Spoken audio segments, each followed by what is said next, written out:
पूनम का उल्टा हाथ बचपन से बेजान था, इसलिए उसके लिए जो भी रिश्ता आता था मना हो जाता था। ऐसे ही एक दिन, अरे बिमला, लड़के वाले आ गए हैं। पूनम बिटिया तू चाय ले जा, बाकी मैं ला रही हूँ। माँ, लड़की का एक हाथ खराब है, ध्यान से देखो। मदन जी, खाना पीना तो होता ही रहेगा है? हम बेटे से बात करके आपको कुछ दिनों में जवाब भेज देंगे। अच्छा, अब हम चलते हैं, ठीक है? पूनम के लिए एक और घर का रिश्ता मना हो गया था। वो बिना कुछ बोले थैला उठाकर सब्जी लाने के बहाने घर से बाहर चली जाती है। घर से बाहर निकलते ही वो फूट फूट कर रोने लगती है। मदन और बिमला भी बहुत दुखी होते हैं।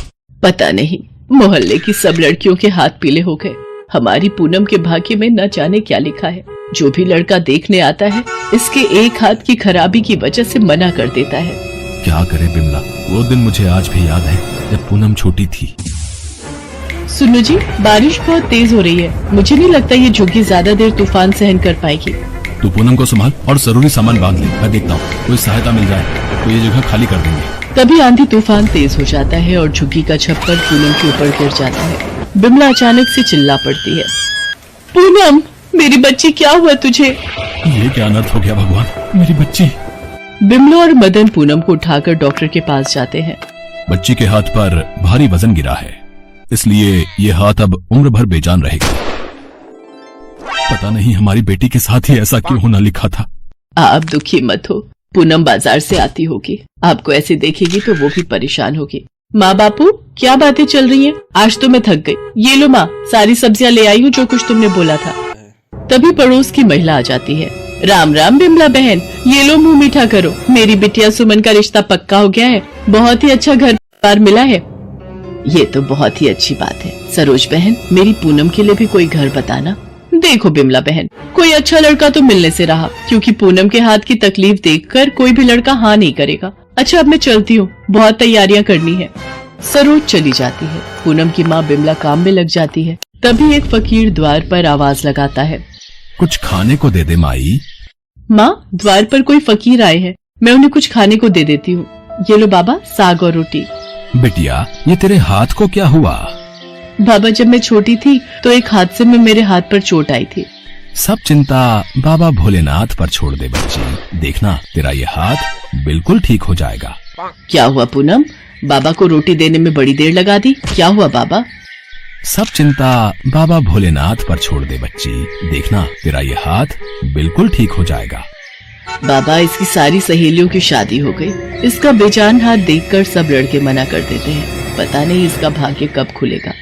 बिटिया, तेरी सारी चिंताओं की मुक्ति इस श्रावण मास में हो जाएगी। तू भोले बाबा के सावन के सोमवार व्रत रख, श्रद्धा भक्ति से पूजन कर। सावन का महीना भगवान शंकर को अति प्रिय है। जो कोई भी सच्चे मन से श्रावण मास में उनकी पूजा करता है, वो उस भक्त की सभी इच्छाएं पूरी करते हैं। और हाँ बेटी, भोलेनाथ के आशीर्वाद से देखना, इस बार तुम अपने माता पिता के साथ कांवड़ यात्रा भी करोगी। बाबा, मैं ये सावन के सोमवार व्रत जरूर रखूंगी।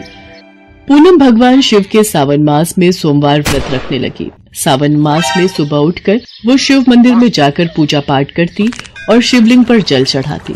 एक दिन पूनम मंदिर में पूजा के लिए पहुंची। तभी, अरे कोई मेरी मदद कर दो, ये सामने कुएं से पानी निकाल दो, मुझे शिवलिंग पर जलाभिषेक करना है, कोई मेरी मदद कर दो।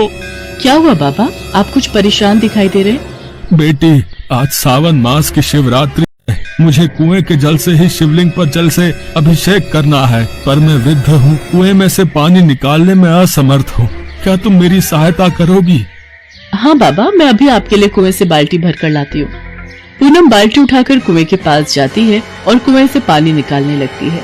उसे याद ही नहीं रहता कि उसका उल्टा हाथ तो काम ही नहीं करता, पर वो दोनों हाथों से पानी की बाल्टी खींच लेती है और उस बूढ़े व्यक्ति के पास ले जाने लगती है।